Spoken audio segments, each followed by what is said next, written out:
Ladies and gentlemen, welcome to the El Cajon City Council meeting. The meeting is called to order. I'd like to ask the city clerk to please call the roll. All council members are present. Thank you. Would you all please stand with me for the Pledge of Allegiance and then remain standing for a brief moment of silence afterwards. I pledge allegiance to the flag of the United States of America and to the republic for which it stands, one nation, under God, indivisible, with liberty and justice for all.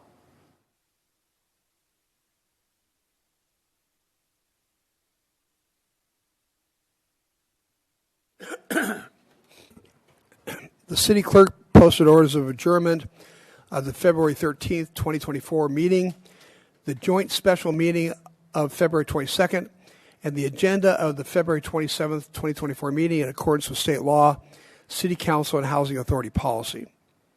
We have no presentations on today's agenda, and that brings us to agenda changes. Staff, do you have any? No, Mr. Mayor. Council?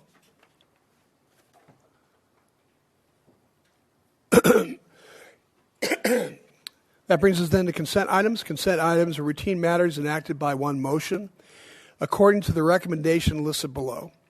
With the concurrence of the City Council, a council member or person in attendance may request discussion of a consent item at this time. Council members, do you wish to pull any of the consent items? Phil? Yes, thank you, Mr. Mayor. I'd like to pull number 8, please. Let's go ahead and talk about that one right now.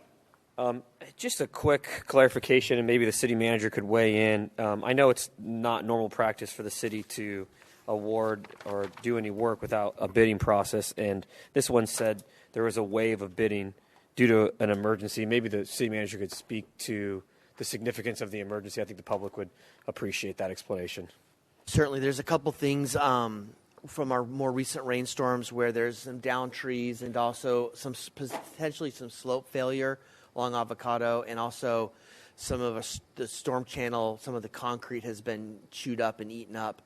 The concern is that if we wait to go through a bidding process, which can take months at a time, we potentially would have another storm and then incur even more damage for more repairs. So in this case, we've, under the city's municipal code, we can declare an emergency, which I have done.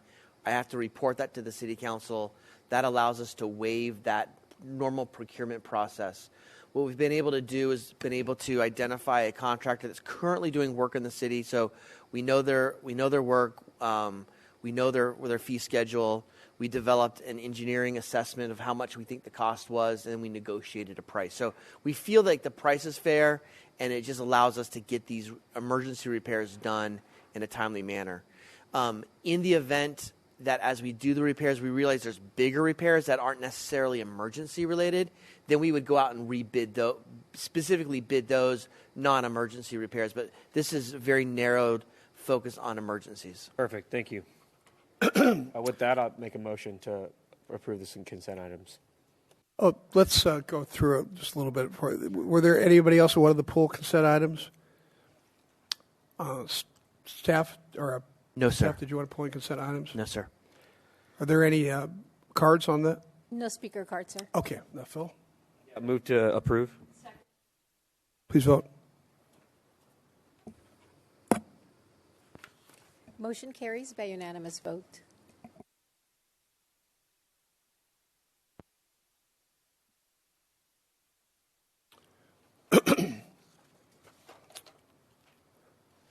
We're now at public comment. At this time, any person may address a matter within the jurisdiction of the City Council, Housing Authority, successor agency to the El Cajon Redevelopment Agency that is not on the agenda. Comments relating to items on today's agenda are to be taken at the time that the item is heard. State law prohibits discussion or action on items not on the agenda. However, City Council and Housing Authority members may briefly respond to statements or questions, and an item may be placed on a future agenda. Angela, do we have any speaker cards for public comment? Yes, sir. We only have one. Brenda Hammond.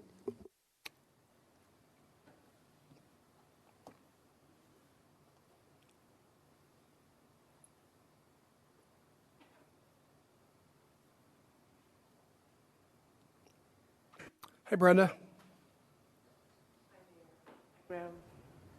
Mr. Mitchell. So, I wanted to thank you for having most of your drains clear As you know, I've been going around making videos of some of the drains in the county. So I'm not as sick as I sound. I don't think I'm contagious since this is from climbing around in the storm drains, so I think the germs are from everyone in East County.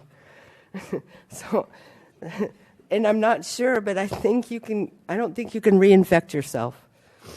I'm just saying. I wonder if some of you can educate some of the other cities about stormwater drains. Remember what I said last time? The environmental groups want the cities to pull out the trees and bushes that are growing in the stormwater drains and replant them somewhere. Excuse me, but from what I've seen, those are mature trees and some worth lots of money. If those groups want those trees replanted, let them pick them out for free and take them home to plant them in their own yards. Get out those bulldozers. Thank you. Thanks, Brenda. Okay, there are no written communications on today's agenda. We're now at public hearings. We have one item to consider. Item 10 is for tax-exempt bonds for the Lexington Green Apartments, and I'll ask staff to tell us about this. Well, Thank you. Good afternoon, Mayor and Council members. I'm Jose Dorado, Housing Manager with the Housing Division under Community Development Department. The goal of today's public hearing is to solicit comments from the public on the issuance of tax-exempt bonds for the benefit of Lexington Green Apartments located at 1415 East Lexington. California Statewide Communities Development Authority is the bond issuer for the project. The tax-exempt bonds will be used to finance the project and includes various property improvements as described in the agenda report. The city bears no liability with respect to the issuance of the bonds. With that said, the City Council's role is 1, to conduct a public hearing, 2, receive public testimony and close the hearing, and 3, adopt the proposed resolution. That concludes my report. Staff is prepared to answer any questions. Thank you. let me see if you have questions. Steve? Hi, Jose. So once if this is approved, once they invest this money, they're still deed restricted, so they can't change the rents beyond the current formula, correct? Correct. So there'll be an extension of affordability covenants for another 55 years after documents are executed. Okay. So rents won't go through the roof. Correct. They'll just stay at Sounds the good. affordable rent level they are now. Thank you. And just to reiterate, with regard to the bond and the finances with this agenda item, the city has no fiscal impact with regard to this, correct? Correct. There's no fiscal impact to the city. Thank you. Anybody else? Thanks for coming. Thank you. Angela, do you have your speaker cards? No speaker card, sir. All right, I'll bring it back to City Council. I'll make a motion to approve the recommendations 1 and 2 as outlined in the staff report. Before we do this, I made a mistake. I needed to make a motion to close the public hearing. I'll rescind my motion. Thank you. So I'd like to make a motion to close the public hearing. Please vote. Motion carries by unanimous vote. All right. Yeah. Then I'll go ahead and make the same motion to approve the recommendations 1 and 2 as outlined in the agenda report. All right, please vote. Motion carries by unanimous vote. Thank you for coming. We have 5 administrative reports on today's agenda. Item 11 is a request for financial support for the wall that heals. I'll ask staff to tell us about this item. Hi, Matt. How are you today? I'm doing well. Nice job at the dog event. Oh, thank you very much. That was a lot of fun for the community.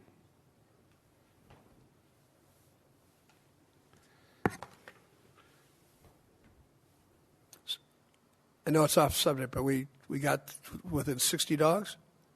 We did. We got approximately 160 dogs, so it was pretty close. And I think people really did have a nice time. And who doesn't like the movie Beethoven, right? I mean, that's just a great movie. So, Honorable Mayor and City Council and staff, my name is Adam Tronerud with Parks and Recreation. Thank you very much for the opportunity today to speak to you about the Wall That Heals financial support. So, the Vietnam Veterans Memorial Fund, in collaboration with the Wall, in collaboration with the Wall El Cajon, is bringing the Wall That Heals to our community in March. And this event will honor the sacrifices of Vietnam veterans and provide an opportunity for healing. And this is especially true for those people that are unable, the community members that are unable to make the trip to Washington, D.C.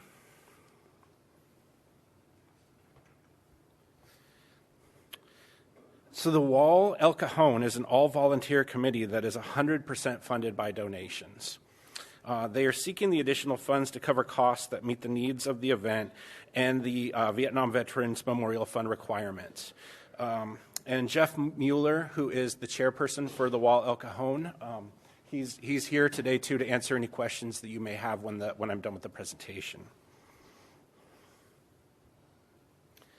So a little bit about the schedule now for when the Wall does come. On Tuesday, March 19th at approximately 1 p.m., the Hauler Parade will arrive at Wells Park.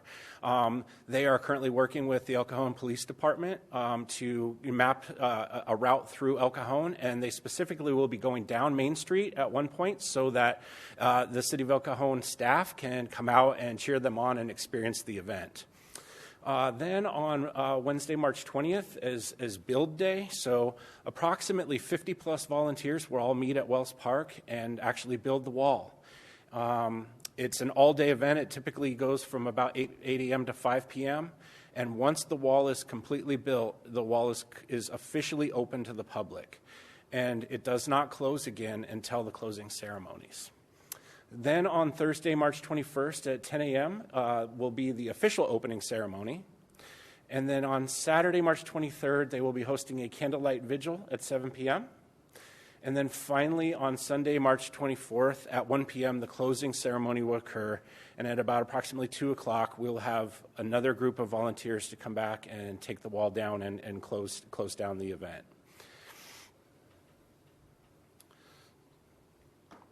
So staff recommends that the City Council approves the request from the Wall El Cajon to participate as a sponsor and provide in-kind support for the Vietnam Veterans Memorial Fund, the Wall That Heals.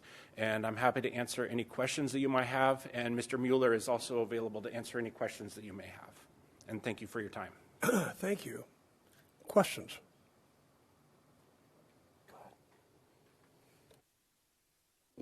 Hi, thank you very much for the presentation. What is the amount of funds that you're requesting?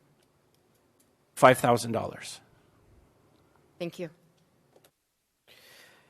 Thanks, Adam. And maybe this might be for Jeff. Jeff, how's the fundraising going? What kind of organizations are helping you out? Is this going to get you across the finish line? And thanks for all your work that you're doing to bring this to Southern California. Appreciate it. Appreciate that.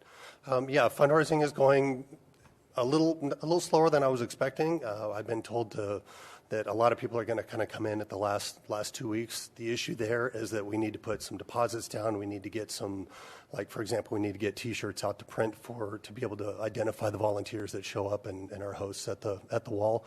So we need to get some funding in now to be able to make those deposits. We have currently El Cajon Ford is one of our donors. We've got Elks Lodge. El Cajon met last night and they approved a donation as well. We've got City of CNT firefighters, City of El Cajon firefighters. Albertsons has made a significant donation. They're a title sponsor in this. They're also going to be donating in-kind donations of food and water as well. Let's see, Pacific Southwest Structures out of Lone Grove. They're a significant donor as well. That's off the top of my head. We do have some significant corporate donations. We are looking for more independent small donations through our website.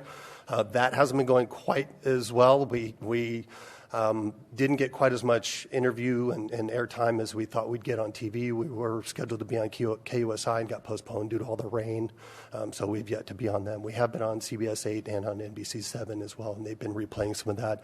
I do have a phone interview with KSON Odyssey Radio this Thursday as well. So all of that we're expecting is going to get us closer to our goal, but this will be a significant boost to get towards our goal and allow us to be able to make those deposits and payments. Can you leave your contact information with the city clerk? I'd like to help you out and get Absolutely. you connected with a handful of organizations that might be able to boost that individual donation and grassroots kind of a thing. Oh, that'd be outstanding. We'll blow this up for social media and everything we can do. So thank you so much. Yeah. Anybody else? Steve? Graham, I think the chamber would be a great source. There's over 600 members.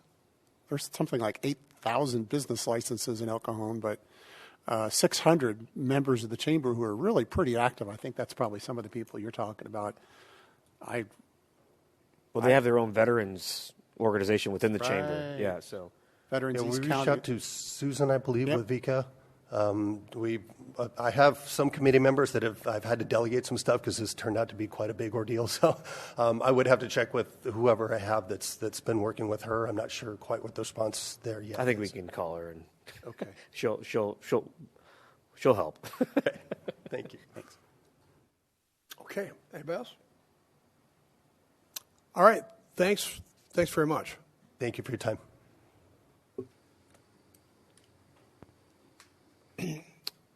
Okay, then. Angela, any speaker cards for this item? No speaker card, sir. All right. Council, some discussion?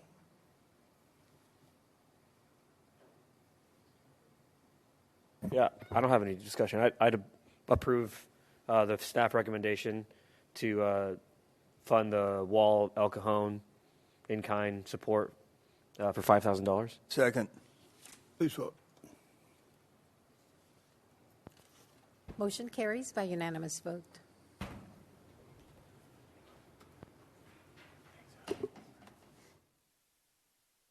All right. Item 12 is a project update on the fire station number 7 renovation. And I'll ask our staff to tell us about this.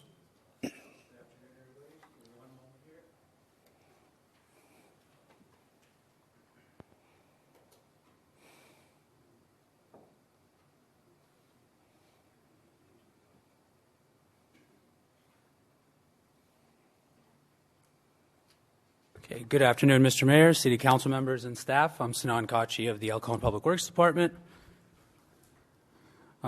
Before we get started, I also want to recognize some key individuals on the project team. From Heartland Fire, we have Chief Coe, Division Chiefs Chris Case, Todd Nelson, who's here today, and then, of course, our project architect, Art Castro of Tucker Sadler Architects. He's just behind me for any questions you may have today. And most importantly, Heartland Fire has created a design committee that's working in coordination with staff to make sure we get this project done right.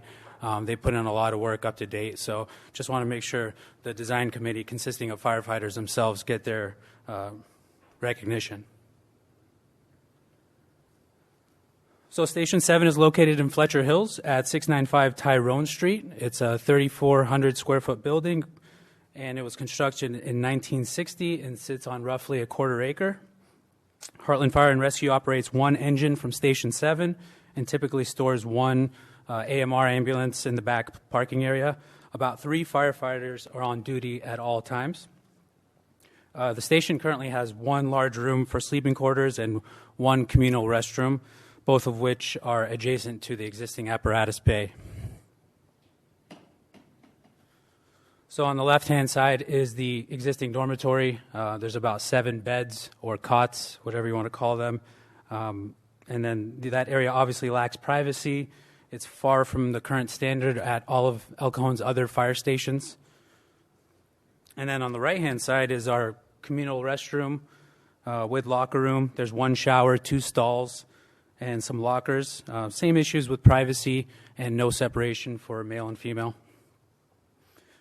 These areas have had minor upgrades over the years, but generally speaking, we're looking at a lot of the original features.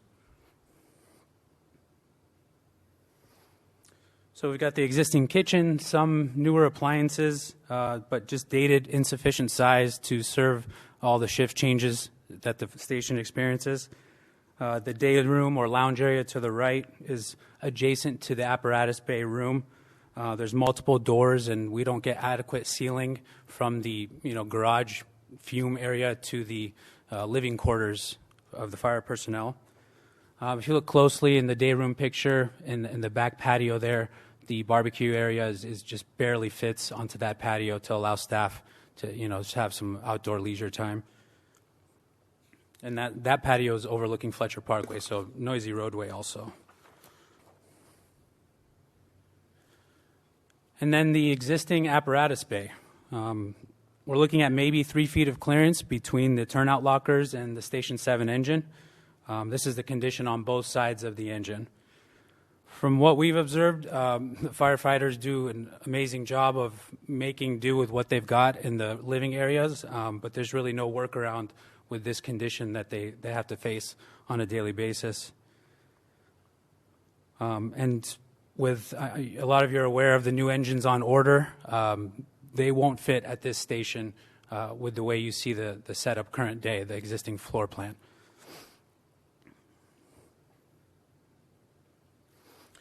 This is probably one of my favorite pictures from the project to date. It's at Station 6, and this is, in our terms, like the Cadillac of our bays, the most room and space. We're not going to achieve Station 6, but you can see the design committee members here working hand in hand with us, measuring what they've got with the doors open. It's common practice for them to leave the doors open. Emergency call comes in, and it's quick entry and go. At Station 7, obviously with that narrow width, we can't leave those doors open. So this type of coordination that you see from the design committee has been going on for most of 2023 to make sure we get this station to their needs, to meet their needs. And then one last shot of the existing station. This is the rear. You just look at the station in general. It has more of a residential feel to it than a commercial feel. The AMR ambulance there is parked in the rear. Usually this vehicle is out of service and there for storage, but when it does take calls, it's tasked with circling around the building, up the slope on the right-hand side of the picture there, and finally onto Tyrone to make its way to its destination. So that's not a condition we want. We want that vehicle coming directly out of the apparatus bay and towards the street, which is at the upper level here. Okay, so with the support of the El Cajon City Council, the renovation of Station 7 was authorized utilizing the remainder of Propo funds, which brings us to present day and the proposed elevation that you see at the bottom. Up top is our existing structure with the one bay door. So right off the bat, it's easy to see we've got 2 garage doors at the bottom versus 1. In the short term, there will still be only 1 engine and 1 ambulance operating at this location. However, long-term planning by Heartland shows there may be a need for 2 engines at Station 7.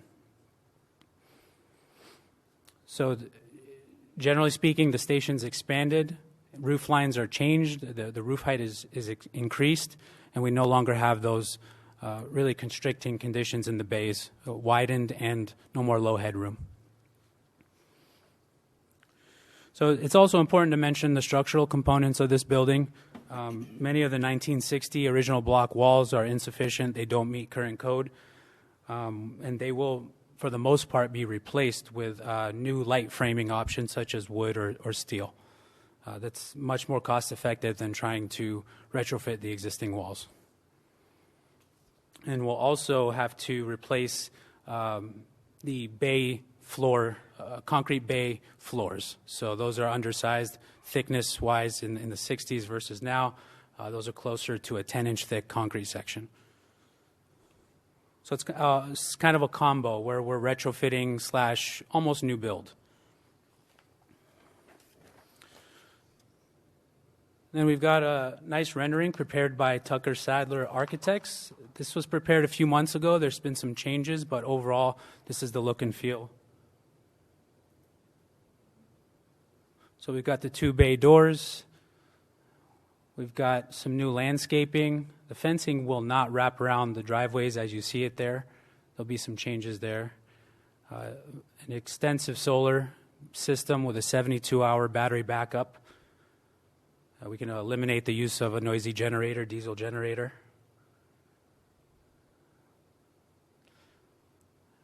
Some enhanced parking in the rear, if we can get through this. And then I mentioned the patio earlier with the barbecue. It's still shown there as, a 4 or 5 foot wide patio, but that's changed since at request of Heartland Fire Design Committee. There's a larger patio there overlooking Fletcher Parkway, some lounge seating. There's the driveway I mentioned earlier that we don't want the AMR going up and down. And then this will just bring us back to the original bay doors.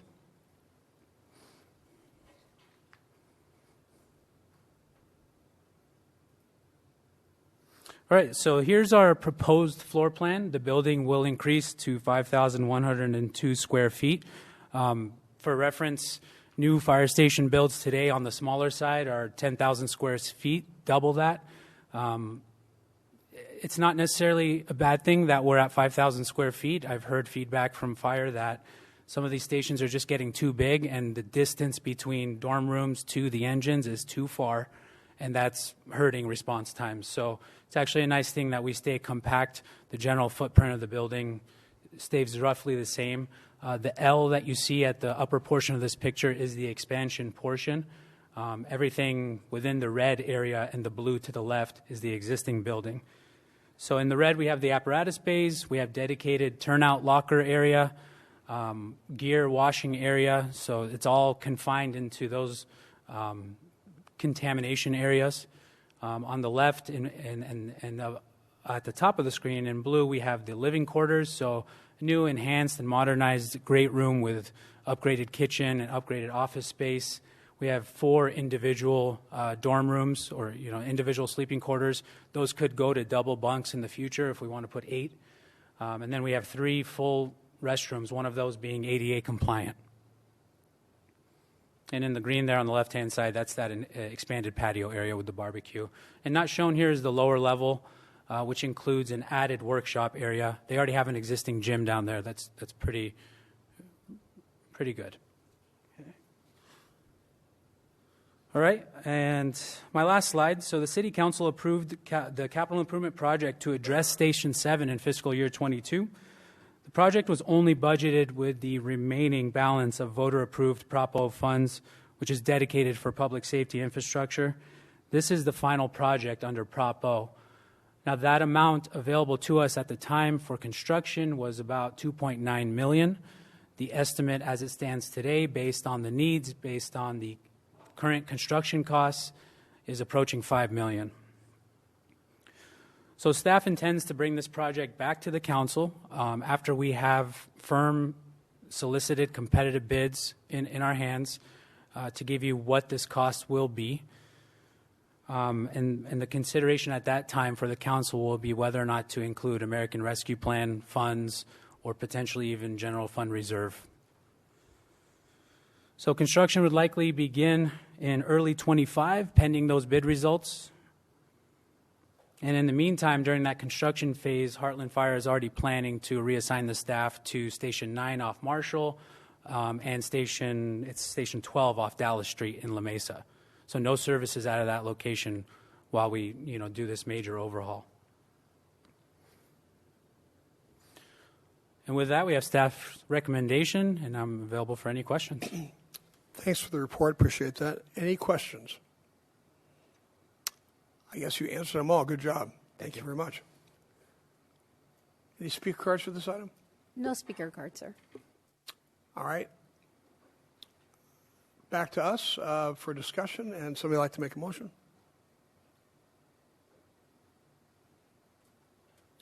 I'd like to make a motion to accept the recommendation as stated.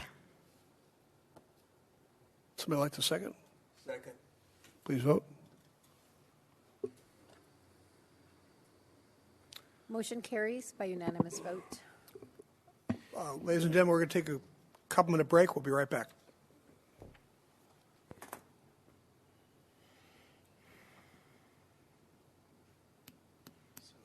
Years ago. answered all the questions.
Now the council meeting. Next up is item 13, and this is for the award of RFP number 031-24, Wells Park Pickleball Landscape Architectural Services. And I'll ask our staff to tell us about this. Are you back again? I'm back. All right. Thank you. Thanks, Mr. Mayor. Okay, so item 13 before you today is to consider award of landscape architect design services for an exciting project coming to Wells Park. In coordination with Parks and Recs, staff will utilize American Rescue Plan dollars to add even more active recreation to Wells Park. If you go to that site today, there's construction, major construction going on to beautify the park entrance. And this is what we hope to be next on the list for Wells Park. So the project budgeted by the City Council in fiscal year 23 intends to add a pickleball complex at the northwest corner of the park, consisting to roughly 6 to 8 courts. The proposed consultant will conduct sound analysis to determine the height of a sound wall on the west side of the courts. We have some apartments nearby this location. The complex includes several new LED light poles, security cameras, and other security features such as fencing. We'll do a celebrated entryway or welcome sign, along with seating, shade structures, 1 or 2 drinking fountains, and the complex will be decorated with new trees and landscaping. We'll also renovate an existing small space at the Wells Center. That's our building at Wells Park, to become a pro shop where we'll have, gear or snacks or sports drinks, just a welcome center, and have somewhere for people to congregate.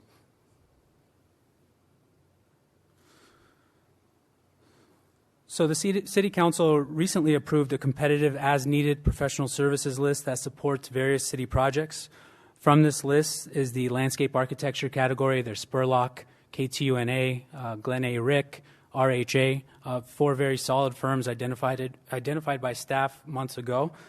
A new request for proposals was issued to all 4 firms, with 3 of them responding, specific to the pickleball complex project.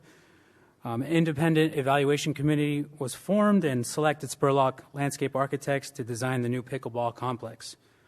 And there you see some of the new signage that was put in just last month as part of the new beautification project at the front of the park.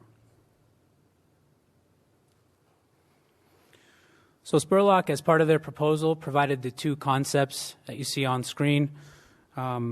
The figure in white at the very center is the existing Wells Center. So a small portion of that will be carved out to be that welcome center or pro shop.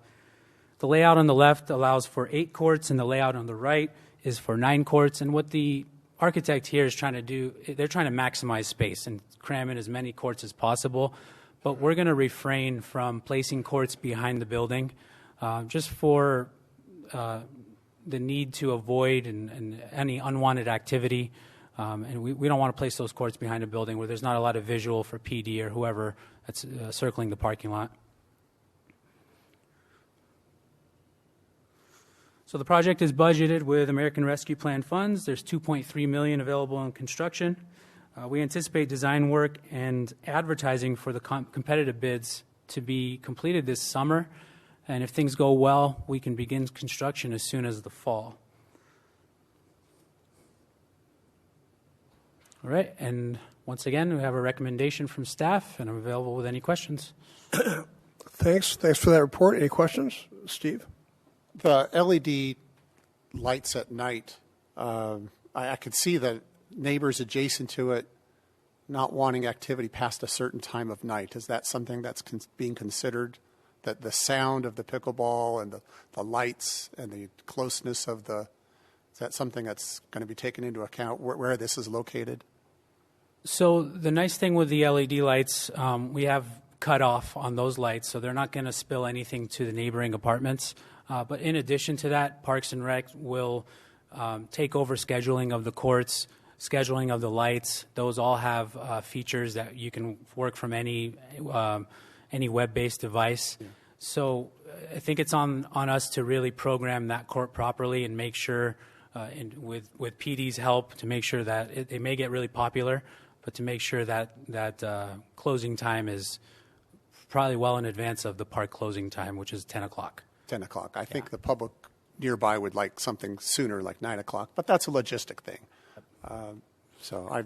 Sounds good. And that's also where the sound wall comes into play, determining that height to make sure those residents are happy. Yep. Thank you for the presentation. I do have to say that I was really impressed with the signage on the welcome gate or the gates to the park. I did not know those were going up, and it was like, oh, look at this park. What are you going to do with the space since you're not going to put pickleball courts behind the rec center? What are you going to do with that space?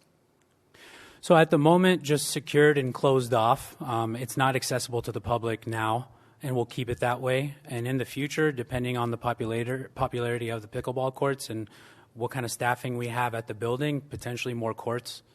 Okay, so if I'm looking at it correctly, you come into the main gate as you're going east on Madison, and you come into the first right. gate. Mm-hmm. It's that green grass area right to the north of the rec center? Exactly. Okay, so you're going to put 8 courts there?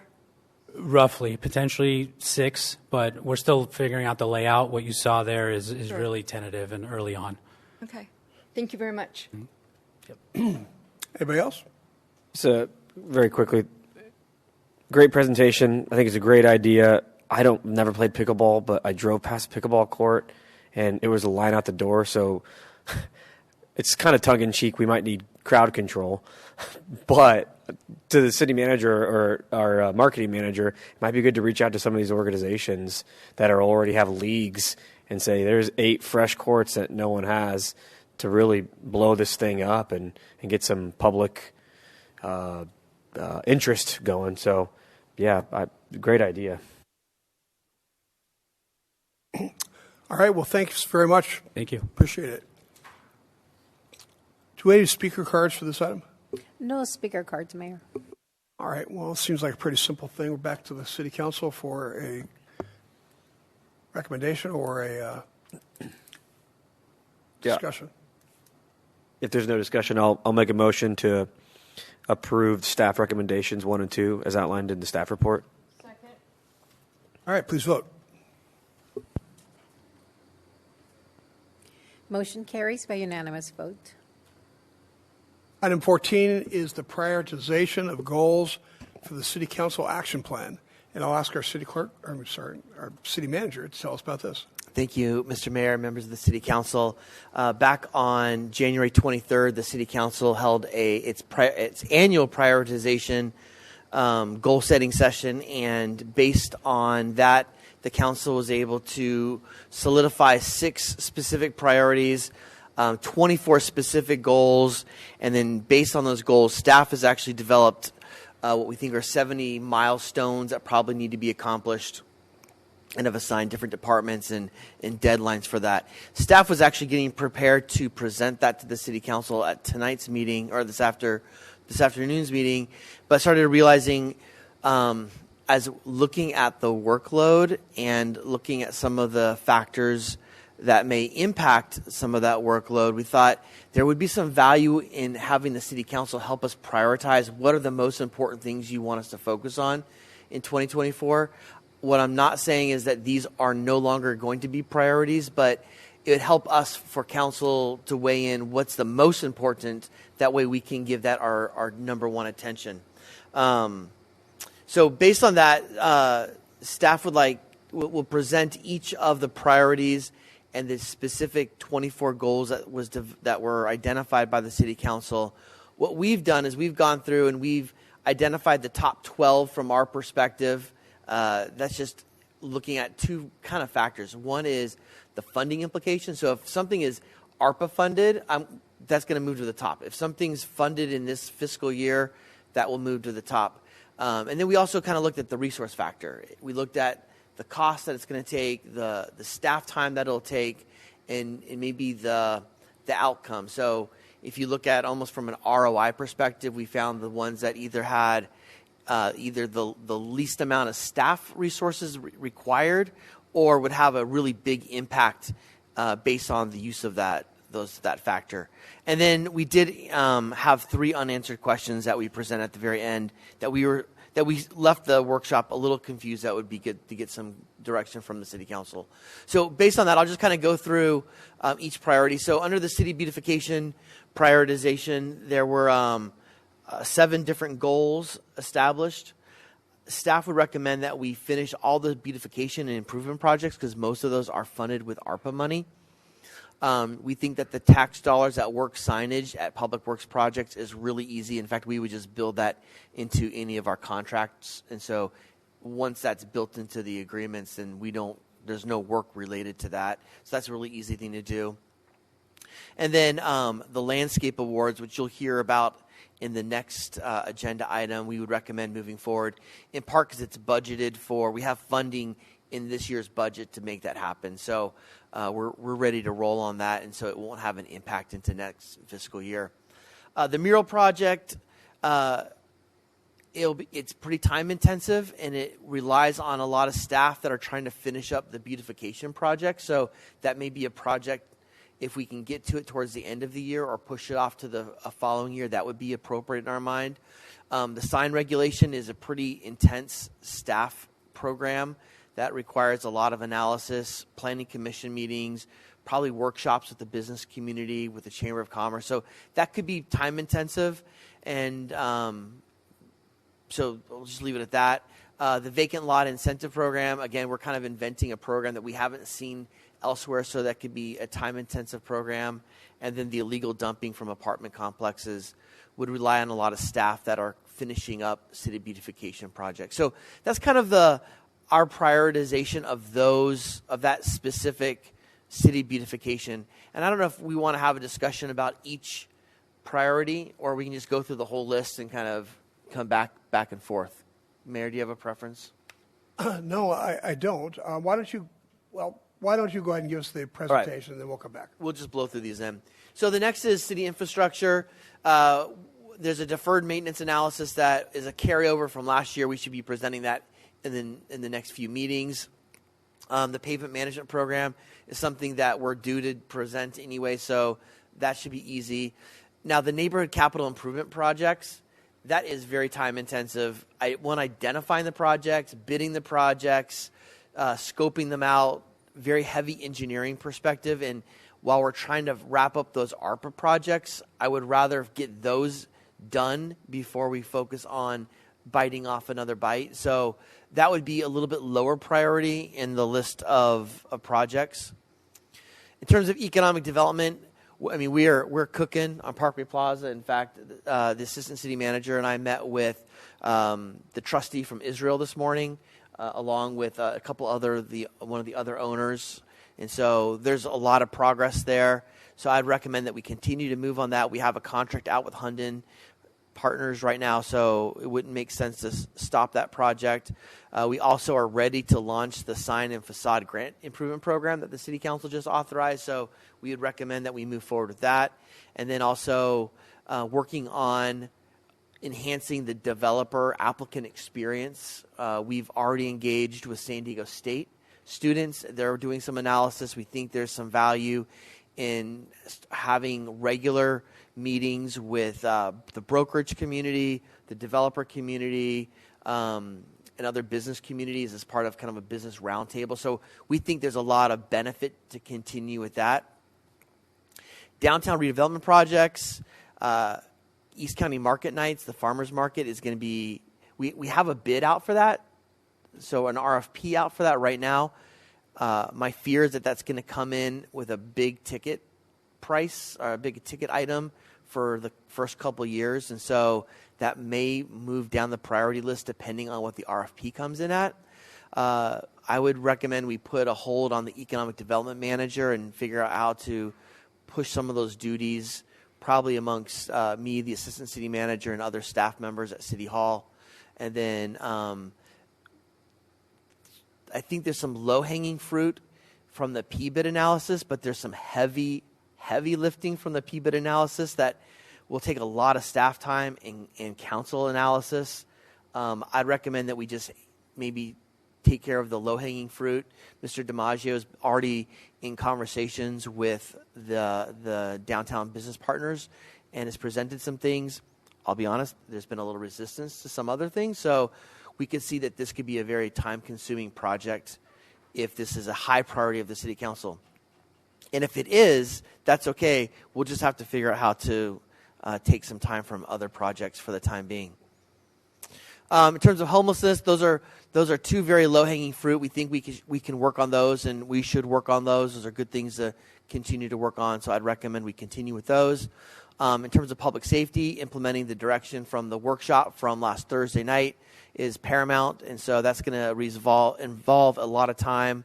We're currently developing the flow chart of things that need to occur, from acquiring staff, acquiring equipment, looking at all the agreements, renegotiating some of our MOU language, working on finding room in the budget, including budget cuts. So that'll be a pretty time-intensive process. I would recommend that we put on hold the curbing excessive speeding on city streets, because I think that's going to be a time-intensive program. It's going to be heavy enforcement in the short term. And if one of the ways to generate room in the budget is to draw down on those 10 overhires, then that makes it a little bit more difficult to handle that specific project. And then in terms of miscellaneous, we're already moving out. In fact, Mr. Carson is about ready to release a request for proposal or request for qualifications for artists to work on the design of the memorial for the veterans. But in the meantime, I'd recommend that we slow roll the short-term rental analysis and also the planning analysis for East Main Street. Again, these are staff's recommendations based on where we think the highest priorities are. We have a goal to accomplish all of these goals in 2024, but we also have to be realistic with ourselves and say, do we have the capacity, the bandwidth to do all of it? And if we don't, what does the council really want to focus on? So with that, I'm going to stop talking. I can answer any questions, but it'd be helpful for council to weigh in to see if you agree, disagree, would like to reorder some of those priorities, and then we will accomplish what you want us to do from there. So with that, council. Thanks, Graham. Who will start? Okay, thank you, Graham. Can you go to the first chart, and we'll just start from the beginning? City beautification? Oh, sorry. I'm there. I anticipated. Never mind. All right. I think your recommendations are spot on. We can put out mural project. I think we can push off everything else except for maybe illegal dumping from apartment complexes. I'd kind of like to maybe, any staff that's working on city beautification, maybe once they get that done, that could be the next one, just because that's a health and safety issue. Go to the next one, please. Again, I agree with your analysis there, keeping those. And I think we need a little bit more information on what we want to do for neighborhood capital. Like, exactly what are we looking for? So what I heard from the workshop is that we have areas in the city where we may have a sidewalk, right, and then we have a block with no sidewalk, but then we have a sidewalk that picks up. Are there some low-hanging fruits where we can infuse a little bit of capital improvement money to just finish that off? Or is there an area that's especially dark at night, and whether we have CDBG money to cover or not, we would infuse some money there and put some streetlights in a specific area? Do we have a drainage problem in an area? Let's focus on that. So it'd be a very targeted program where we would identify the easiest projects and just spread as much neighborhood improvement as we possibly could over the course of the year. I agree. I think that was sort of my goal of where I wanted to go, is that I think we need to get our neighborhoods up to completion. And so like you say, those are the low-hanging fruit items. Go to the next one. Again, I agree with your recommendations. I kind of wanted to keep Market Nice because we'd sort of promised that we were going to do that in April. However, time constraints and not able to find someone right away, and of course the cost of it, we may have to push that out to maybe the fall. And I agree. I think a lot of it depends on what the numbers come back. I mean, right, if it comes back and says it's going to cost $1 million, staff would have a hard time saying, yeah, let's do this, yeah, right? So I think that's a bit of a wait and see what happens, and that may move up or down based on what that dollar amount is. I agree. And I think we need to focus on getting those neighborhoods put together. We've done a lot of work in downtown, but let's get some of these neighborhoods up to speed, with lighting and sidewalks. And then we can come back to downtown. Go to the next one, please. Homelessness. Again, continue on with what we're doing. I think it's been successful, and we'll have to take a wait and see on how the drop-offs affect that. And that's the last one, isn't it? There's public safety and miscellaneous, too. Yeah. Public safety, the curb excessive speeding on city streets, that's an issue that a lot of residents are very upset about. I know that we cannot control what residents do, in the sense of we can't shake our finger at them and go, okay, you can't speed anymore. But if there are low-hanging fruits that we can attack and maybe put up a couple of signs, if that's what would work, if that's something easy peasy that we can put out, then let's do that. Otherwise, let's wait and get on the fire. And that's all I have. Oh, miscellaneous, sorry. Keep it just like you have. Thank you. Bill? I guess it just seems to work. We'll just go straight down the line. City goals for beautification. I'm okay with that. It seems like the ARPA money, since it expires at the end of this year, I think. It okay, does. yeah. So we don't have a choice. That's the way it goes. If I was going to put something in number 4 spot, it'd either be the illegal dumping apartment complexes or the vacant lot incentive program. It'd be one of those two. The rest, they're just going to have to wait. The next one was infrastructure. Talk to me about the deferred maintenance analysis. So we're just going to go through and do an audit on all of the city's responsibilities with regard to maintenance for stormwater and sewer and all that, and then come up with a report. Is that right? Correct. And that report may reveal some areas where maybe we should be doing some investment in. Right. And so if that's the case, then that'll help allocate some maybe reserve money or maybe some areas that we should be focusing on in the upcoming year. Okay. Yeah. I mean, that makes sense. for those when we do that deferred, when we're actually in the field doing that maintenance, and then the pavement management program where we're repaving roads, would that be a scenario where we'd have one of our signs saying this is work done by your tax dollars at work? Does that make sense? Yes. Yeah. Yes. Okay. And the pavement management program really is an analysis of what is the condition of our streets. We have a score, that PCI, pavement index, condition index. What we haven't done for a while is we haven't gone out and reassessed every street. It's probably time to do that. And so I'd recommend we do the reassessment, and then that will help us generate a new PCI. Sure. But I think there's some value in presenting, in doing some deeper dive on our streets and where we stand compared to other cities. Agreed. The deferred maintenance, I think, is important. I mean, we just had in consent items the emergency, and the more we can dive into our infrastructure to avoid these emergencies, the better. So, totally agree on that one. Economic development, I gotta push back and think that the economic development manager could take care of a lot of this stuff. So if there had to be a number 4, it'd be the economic development manager, or even replace it with number 3. But I don't like doing that because it's hard to build in California, and we can really roll out the red carpet and attract development by enhancing that experience. So that's a tough one.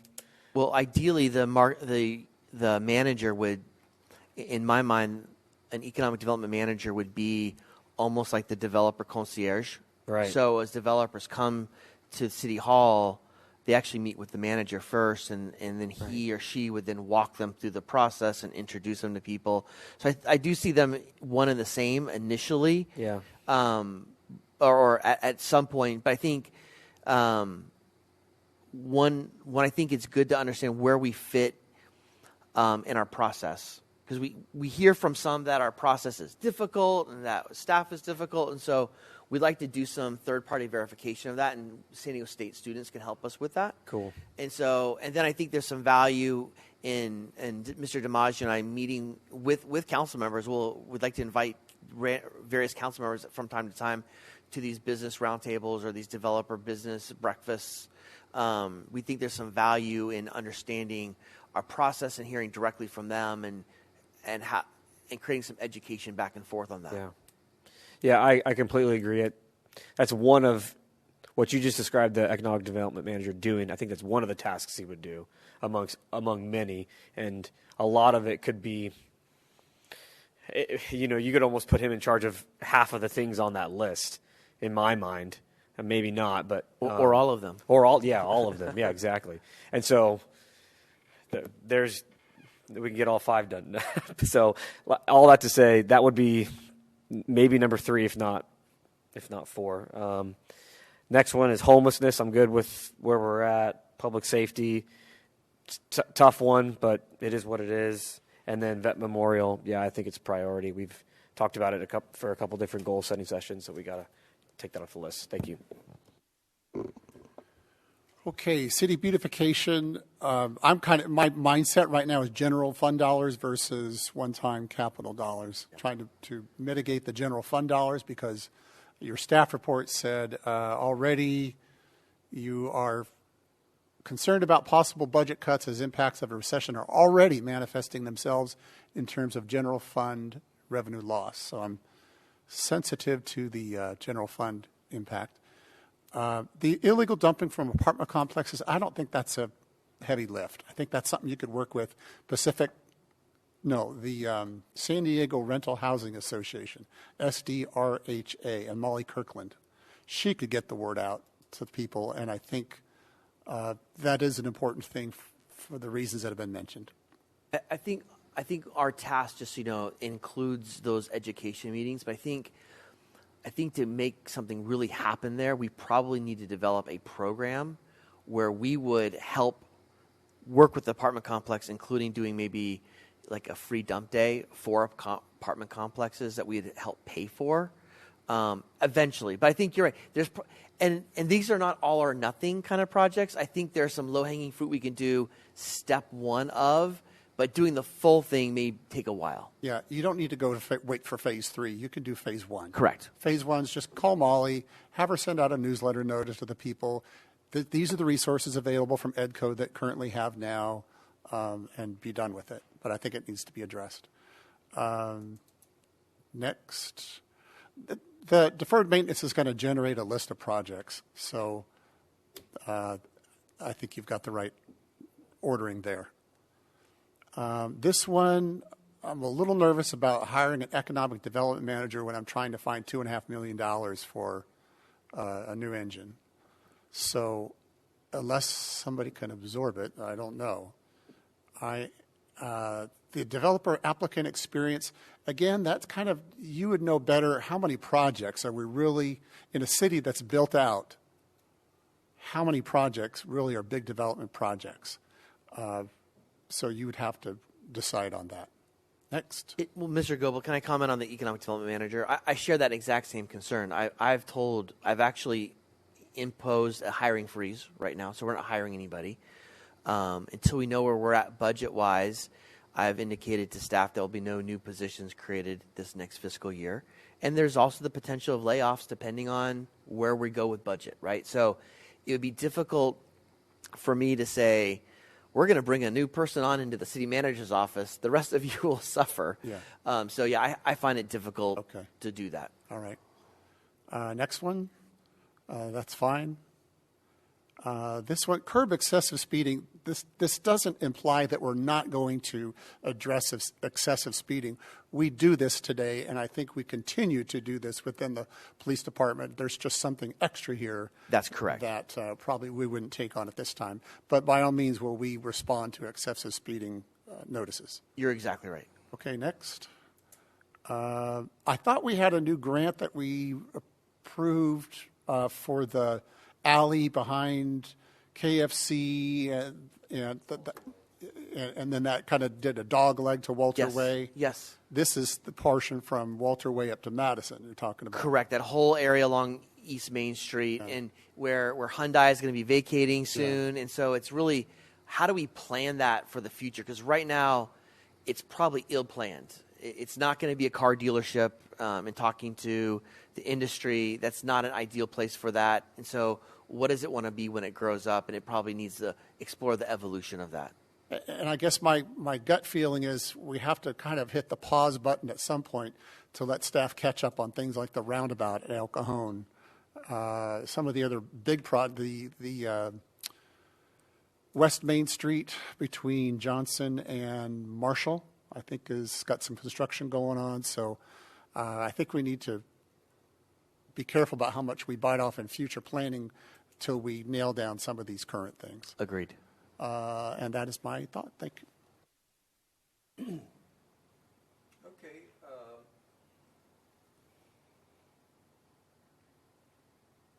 On these, I agree with the staff recommendations, and just maybe, as the city manager said, to talk to owners associations about the illegal dumping. So we can go on to the next one. Okay, I agree with all of that.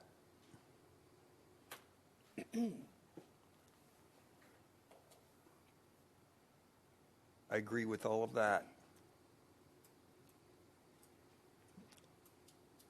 Those are all good. We can move on. I agree with that. And that's the list. Okay. Good job. I agree with all my colleagues. The only thing I would say is I'm a little concerned about the excessive speeding issue. I've worried about this for several years now. I think the problem is getting significantly worse, and I'd like to see us not pull back from that if there's a creative way to do that. I think we should be very aggressive about that. Okay. Mr. Mayor, to your point, I remember a couple of years ago, 4 years ago, we caught a speeder and we published it on social media and we towed his vehicle. Did that have any impact? Like, someone was going like 80 or 90 miles an hour on Avocado or Washington, and we towed him. Do you remember that? Did that have any material impact? I don't remember. And we did an education piece with Granite Hills High School. I think it's a very complicated issue, and we probably cannot enforce our way out of it, right? We don't have enough resources to have enough police officers on every street corner. Probably can't engineer our way out of it. Right. I have residents call all the time on cul-de-sacs. If you just put up a speed sign, then my neighbors won't speed. It's like your neighbors are going to speed, right? So it has to be a more comprehensive program, and I think it probably involves developing probably a city-wide committee that probably includes fire, police, almost like those tactics you see on college campuses where they have a vehicle that's been in a crash from a student at that college campus, maybe doing something like that, bringing them to the churches and talking to youth groups and just having a more robust conversation with the community about it and getting more community partners involved with it. But that's pretty time intensive. So I think, as Mr. Goebel said, we're not going to stop enforcement. I mean, enforcement's going to happen, and I think you're going to see all these goals show up on the City Council action plan. Today's discussion just helps us know how to front load or back load some of those. So we'll continue to work on that, and I got some great feedback, and clearly I've heard from several of you about speeding, so that will continue to be a priority. Thanks. Okay. Angela, do we have any speaker cards on this item? No speaker cards, sir. Okay. Any further discussion, or would somebody like to make a motion? In this case, Mr. Mayor, if there's no more discussion, staff will take your comments, and I think that will help us. It'll inform us as we develop the product that you'll see at your next council meeting. Easy enough. All right, item 15 is regarding June Bloom El Cajon, a city beautification project, and I'll ask staff to tell us all about this. Hey, Chris.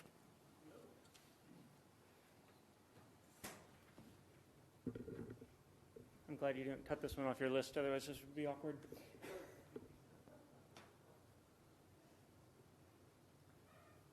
All right, good afternoon, Mayor and Council. Is it going to pop up?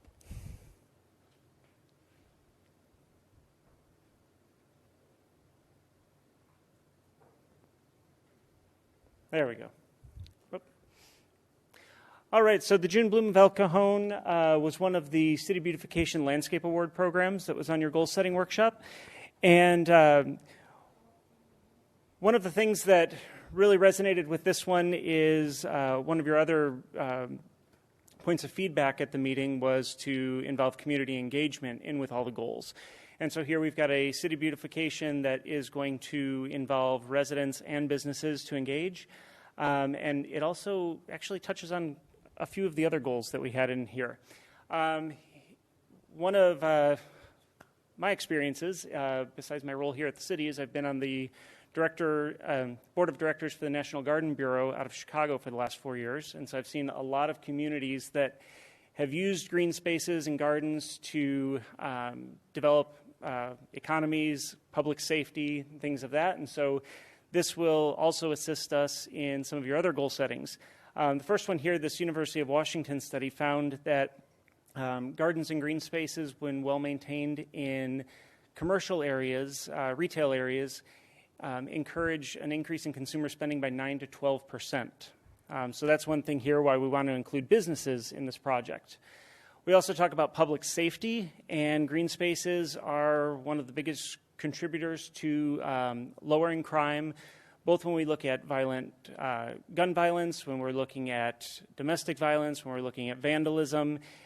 We've seen it in cities across North America. Just a couple studies here, one out of Cornell, which was one of the largest, most in-depth ones, looking at papers and studies from across the U.S., found significant reductions with green space. Also, North Carolina State, Clemson worked with the FBI and the Census Bureau with cities over 100,000 in population, the same size as El Cajon, looking at the reduction in property crimes, vandalism, and other violent crimes. And the last one that I'll showcase here is out of the American Journal of Epidemiology with the University of Pennsylvania, again, finding how gardens, green spaces have significantly reduced gun violence. And we see this over and over, many different cities. Baltimore was one of the first ones to report a 10% increase in tree coverage, yielded a 12% decrease in crime in different neighborhoods. And so with that, we proposed the June Bloom of El Cajon competition. This is something where it'll both be for residences and businesses to participate in. We've got 10 different categories, so every property type, every gardener type, whatever your resources are available, you have an opportunity to be part of this competition. The one requirement is that you're beautifying El Cajon and beautifying the public spaces. And so with our categories here, we've got all different types. The website will have the different descriptions of what they are. But everything from a before and after type, drought tolerant, container gardens, edible gardens, restaurant patios, anything to help beautify the city. And so with this, we would have residents register online at elcajon.gov/JuneBloom. We'll have a panel of city and business leaders that would go out and judge at the end of June to select those 10 award winners, and then we would be presenting them here at the first council meeting in July with financial and other fun rewards for them. So the budget that we're requesting for this whole program with all the PR on it and the awards would be $16,000 for this fiscal year. And that is what I have for you on the June Bloom. All right, thank you very much. Questions? Yes, Gary. Well, just a comment. People will do a lot to get public recognition. In fact, 34 years ago, when I first moved to Fletcher Hills, we had a homeowners association, and it still exists, and I got on the association board, and we came out with a monthly award for the best improved yard. And people, it was amazing, people would spend $5,000 to get a $25 certificate and their name in the Homeowners Association newsletter. And people started calling us saying, hey, look at my house, look at my house. And all these people in the neighborhood were fixing their places up. And it would be kind of a competition between neighbors to see who could have the best looking yard. And it was spectacularly successful. So I think that this could lead to something like that. That's our hope. Do you, thanks, Mr. Berg, for the presentation. Do you have a plan in place to get this out in social media and promote it? Knowing that with the goal-setting workshop obviously had just happened, I did want to get moving on this quickly, being that it's the June Bloom competition. So yes, we've got a website ready to go on this for the registration, as well as all the assets to where we will do this as a social media blast. I'd like to work with both Armstrong's and Home Depot for their garden centers just to be able to promote it as well. Obviously, they'll have benefit if everyone's out there gardening. And then working with introducing this to the PBID as well, because we do have the different business competitions in there too. And the $16,000 goes for what? Mostly for the prize money for the different categories. And then to Mr. Kendrick's point, one of the things that I really want to do with this is for all the winners, we would have a professional photographer that goes to those yards, gets some cool artistic photo of something from their garden, and that's part of the award that we present here at council to them. Okay, thank you. Mm-hmm. My only suggestion would be don't bring it to a council meeting here. Have them recognized at a very public event. Like if you had July 4th at Kennedy Park, mm-hmm. maybe there is some moment during that time in Kennedy Park where they are recognized in front of a whole lot more people. Got it. And I think that would be if it's advertised that way, even though people are picnicking and things, there's still a great opportunity to reward somebody for a great effort in front of a lot of people. So I throw that out there for a suggestion. Okay. Chris, great presentation. You went through it really quickly, and there were some really funny lines and clips in there that I think a lot of us missed. Those were awesome. Contain yourself. Names. Yeah, contain yourself for the flower container one. Flower without the shower for drought tolerant, I'm assuming. This is awesome. I'm looking forward to this. And this goes into Public Administration 101, the broken windows theory. Exactly. Where if a street has a bunch of broken windows and dilapidated buildings, then people are going to treat it the way it looks. But if it's nice and it's upkept, then people are going to treat it that way. And Americans love competition, and so let's start putting them against each other, and we all elevate because of it. So it's fantastic. Are you going to have them do before pictures? The only one that I have as a requirement was the before and after. After, yeah. Okay, so they are going to do before pictures, because I think that's a good. Because that's a like a most improved garden. Yeah. The rest of them, if they already have a great garden and they're just keeping it up, I don't want to disqualify them from that. So. Sure. Wonderful. Thanks, Chris. Mm-hmm. Thank you very much, Chris. Thank you. Angela, do we have any speaker cards for this item? No speaker cards, sir. All right. Bring it back to the council. I'll move to accept the staff recommendation and allocate $16,000 for the project. Second. Please vote.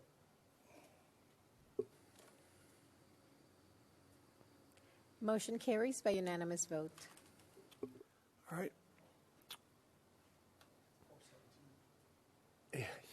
You lose.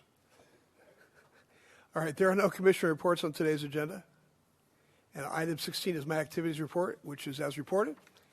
And we're at activities report of council members. Councilmember Kendrick.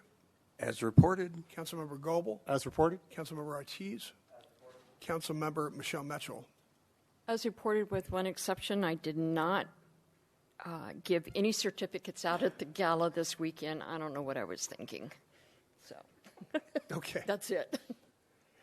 There are no joint council member reports and no general information items on. There are no first readings or ordinances on today's agenda.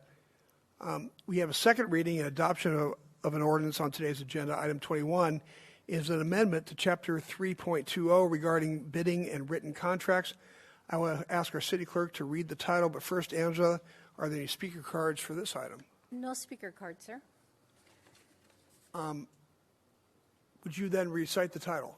The title reads, an ordinance to amend section 3.20.010 of chapter 3.20 of title 3 of the El Cajon Municipal Code relating to acquisition of services, supplies, or equipment.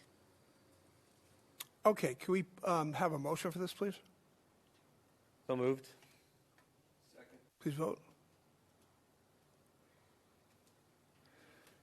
Motion carries by unanimous vote. We are now in closed session. The city attorney will recite the title and lead us in the closed session. But first, Mr. City Attorney, I want to ask, am I to recuse myself from this? Yeah, you actually need to give information about the reason for your disqualification or recusal. Okay, I need to recuse myself from this because a company that my company works with at one time owned the property that is now owned by the city, which is the lease is under discussion. And there was a campaign contribution. Oh, yes, that's right. There was a campaign contribution from somebody from the Chaldean Community Council. Now. Thank you, Mayor. City Council going to closed session on item number 22. It's a conference with real property negotiators pursuant to Government Code Section 54956.8. The property is located at 405 East Lexington Avenue. The negotiating party is the San Diego Chaldean Community Council and Dr. Nori Barca. City negotiators are the city manager, assistant city manager, and city attorney. And under negotiation would be price in terms of payment of lease of the property by the council, San Diego Chaldean Community Council, from the city. Thank you. We will go to closed session and come back and finish the council meeting.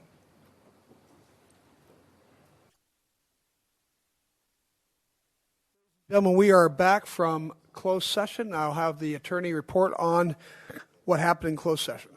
Thank you, Mayor. The City Council met in closed session without Mayor Wells present due to his disqualification and gave further direction to the city's negotiators on that item. That brings us to adjournment. The adjourned regular joint meeting of the El Cajon City Council, El Cajon Housing Authority, successor agency to the El Cajon Redevelopment Agency, held this 27th day of February 2024, is adjourned till Tuesday, February 27th, 2024 at 7 o'clock p.m. Thank you.